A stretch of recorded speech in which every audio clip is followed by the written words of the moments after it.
चतुर्थी की पूजन में जो आप आखा दाना रखते हो, गेहूं वगैरह कुछ भी जो रखते हो, उसकी बड़ी महत्वता होती है महाराज। यहाँ तक कहा गया है, चतुर्थी की कथा तो आप लोग पढ़ते होंगे, जो लोग पढ़ते हैं उनको मालूम होगा। चतुर्थी की कथा में लिखा है, चौथ माता के व्रत में वर्णन किया गया है कि वो आखा दाना जो रखा जाता है, मान लो कोई जरूरी काम होता है तभी आखा दाना को रखा जाता है, संभाल के रखते हैं कि हम इस काम के लिए जा रहे हैं और हमारा ये कार्य सफल होना चाहिए। तो जिसने चतुर्थी का व्रत करा है, जिसने चंद्रदेव का पूजन करा, चतुर्थी का व्रत करा, वो गणेश जी से विनती करके वहां से 2-4 आखा दाना उठा ले, और जो व्यक्ति का काम अटक रहा है अपने ही घर का, पर दूसरे कुल को नहीं देना, अपने कुल के अंतर्गत जो काम अटक रहा है उसकी जेब में, उसके पल्लू में उस चीज को रख दिया जाए। तो चतुर्थी जो अगली आती है, जैसे आप महीने की करते हो तो महीने की, और आप जैसे करते हो कि 4 अलग बड़ी बड़ी चतुर्थी करते हो, तो उसके अनुसार आपका कार्य सिद्ध होता ही है। उस आखे दाने का इतना महत्व होता है क्योंकि चतुर्थी का व्रत करने वाली माता जब व्रत करती है तो स्वयं चतुर्थी की कथा में लिखा हुआ है कि पार्वती जी गणेश जी से चतुर्थी की कथा बचवाती है। तो चतुर्थी की कथा जब होती है तो उसको स्वयं गणेश जी बच रहे। तो व्रत कौन सुन रही है? माता पार्वती। और आपने जो आखा दाना लिया वो गणेश जी के भाव से लिया, गणेश जी से निवेदन करके, विनय करके, प्रार्थना करके उसको प्राप्त किया। तो जिनकी यहाँ संपदा की कमी होती है, वैभव की कमी होती है, लक्ष्मी की कमी होती है, प्रतिष्ठा की कमी होती है, धन की कमी होती है, उसके लिए बुधवार के दिन अगर शंकर पर 1 लोटा पानी चढ़ाया जाता है तो जिन लड़कियों का विवाह नहीं हो रहा, जिन बच्चों का विवाह नहीं हो रहा, उन बच्चों के लिए विवाह हो जाते हैं। हमारा बलबीर से मतलब होता है जिस कन्या या वर का विवाह नहीं होता, 40 साल हो गए या 30 साल हो गए, या जब 28 के बाद में लड़का लड़की क्रॉस हो जाए कि 29 में, 30 में, 32 में, 34 में, 40 तक पहुंच गए और विवाह नहीं हो रहा, तब बेलपत्री के जो पेड़ होता है, वृक्ष होता है, उस वृक्ष की जो डाली होती है, उस डाली के मनकों से जो माला बाजार में मिल जाती है, बेल की माला, उस माला को भगवान शंकर को समर्पित कर बेलपत्री के वृक्ष के नीचे बैठ कर भगवान शंकर का पंचाक्षर मंत्र का जाप करना। कौन सा मंत्र है? पंचाक्षर मंत्र कल बताया था, नमः शिवाय। अगर रसोई घर से भोजन में तुलसी डलकर अगर ठाकुर जी के सामने वो थाली रखी तो ये पक्का है वो थाली ठाकुर जी नहीं जीमेंगे, क्योंकि उसमें तुलसी रखी हुई आई। हाँ, जब ठाकुर जी के सामने थाली रखा गई और तुमने थाली रखने के बाद में मंदिर के सामने बैठ के फिर तुलसी डाली तो ठाकुर जी उसको स्वीकार कर लेते हैं। क्यों? क्योंकि 33 करोड़ देवी देवता एक जगह पर विराजमान है। जब हम थाली रखते हैं प्रथम देव उस भाग को ग्रहण कर ले। जब तक तुलसी डालते हैं प्रथम देव अपनी दृष्टि हटा लेते हैं। समय होता है, एक टाइम होता है, एक पल होता है, एक घड़ी होती है कि गणेश जी महाराज हमारे घर में आ गए। गणेश जी की सबसे पहली जो आरती हो, उस आरती के समय पर अगर धूप बत्ती जलाई जाए या गोबरी को जलाकर उसमें गूगल छोड़ी जाए और गूगल छोड़ने के बाद गणेश जी का नाम ध्रुम वर्ण कह दिया जाए तो गणेश जी को तुम्हारे घर की पूजा स्वीकार करना पड़ती है। बस वो समय हम जानते हैं।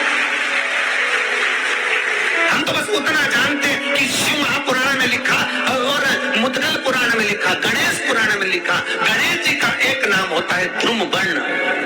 क्या नाम है? ध्रुम वर्ण गणेश जी का एक नाम होता है। जब हम धूप जलाकर और धूप लगाने के बाद में गणेश जी की सबसे पहली आरती करने के पहले अगर हम सबसे पहली आरती गणेश जी की कर रहे हो, अपने घर में स्थापना कर रहे हो, बिठा रहे हो और तुम चाहते हो कि गणेश जी मेरे घर में आके मेरी पूजा को स्वीकार करें और जो मांगू मेरा गणेश मुझे दे 10 दिन के अंदर, तो पहला नाम लेकर पुकार लेना ध्रुम वर्ण विनायक, बैठो, बस काम हो गया। वो फिर होकर आता। सुंदर जोड़ी थी शंकर और पार्वती की, सही है कि गलत है?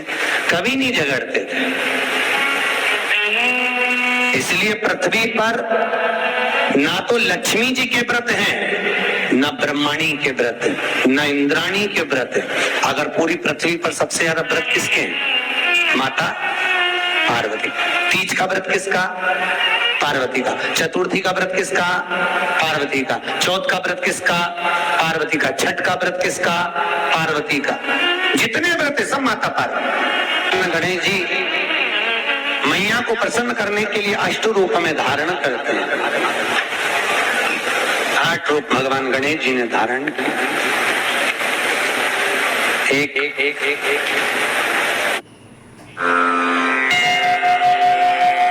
सोचिए, इस इंसानी महासागर में आपका कोई अपना खो जाए। महाकुंभ, भक्ति का सबसे बड़ा समागम। यहाँ भक्ति में खोना आसान है और उससे भी आसान है अपनों को भीड़ में खो देना, क्योंकि आज भी करोड़ों भारतीयों के पास अपना मोबाइल नहीं है और परिवार के किसी सदस्य के नंबर पर निर्भर है।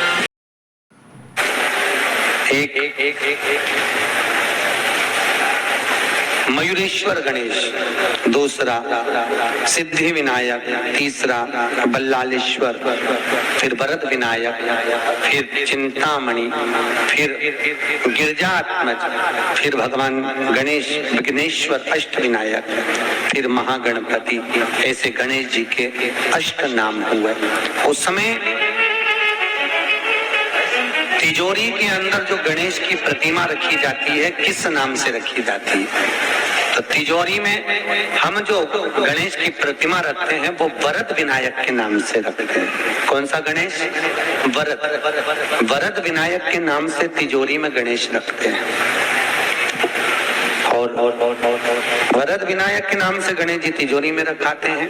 आपको कथा में कहा था, घर में सीधी सूंड का गणेश और व्यापार व्यवसाय ऑफिस में उल्टी सूंड का गणेश होना चाहिए। वरद विनायक को तिजोरी में। जब मकान का गृह प्रवेश होता है तो गणेश जी की पूजन जो दरवाजे पर करी जाती है उसे सिद्धि विनायक गणेश कहते हैं। कौन सा गणेश? सिद्धि विनायक। जब हम घर में शुभ कार्य हो, बंदर बाल लगाएं, कोई दरवाजे पर शुभ लाभ लगाएं या स्वस्तिक बनाएं या माताएं दरवाजे पर रंगोली डाले तो उसी समय पर सिद्धि विनायक के नाम से रंगोली डालना चाहिए। तो घर में लक्ष्मी बढ़ती है, सिद्धता बढ़ती है। याद रखिए, कभी भी गणेश जी को, मिट्टी के गणेश जी लाते हो भादो महीने में, तो विसर्जन करो तो विसर्जन के समय पर 2 बिंदी, एक कंकु की एक हल्दी की, दीवार पर जरूर लगा देना चाहिए। क्यों? क्योंकि गणेश जी हमारे यहाँ आते हैं तो रिद्धि सिद्धि के साथ आते हैं, पर जब गणेश जी जाते हैं अगर हम बिंदी नहीं लगाते हैं तो गणेश जी अपनी रिद्धि सिद्धि को साथ में लेकर चले जाते हैं। पति के साथ पत्नी वापिस चली जाती है। जब हम बिंदी लगाते हैं तो उसका मतलब होता है कि हमारे घर की बहू हमारे घर में रहे, बेटा भले भ्रमण के लिए जाए। तो गणेश जी जाते हैं, रिद्धि सिद्धि घर में रह जाती है। इसलिए रिद्धि